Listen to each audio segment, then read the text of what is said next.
2026 சட்டமன்ற தேர்தலில் மயிலாடுதுறை சட்டமன்ற தொகுதி தேசிய ஜனநாயக கூட்டணியில் அங்கம் வகிக்கும் பாட்டாளி மக்கள் கட்சிக்கு ஒதுக்கப்பட்டுள்ளது.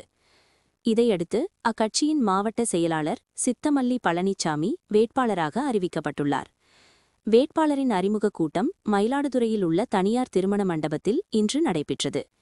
இதில் கூட்டணி கட்சிகளான அதிமுக, அமமுக, பாஜக உள்ளிட்ட பல்வேறு தோழமை கட்சி நிர்வாகிகள் கலந்து கொண்டனர்.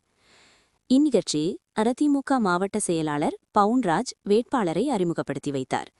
தொடர்ந்து இந்த தேர்தலில் எவ்வாறு செயல்பட வேண்டும் என்பது குறித்து நிர்வாகிகளுக்கு ஆலோசனைகள் வழங்கப்பட்டன. அதில் கூட்டணி கட்சி நிர்வாகிகள், தொண்டர்கள் உள்ளிட்ட ஏராளனோர் கலந்து கொண்டனர்.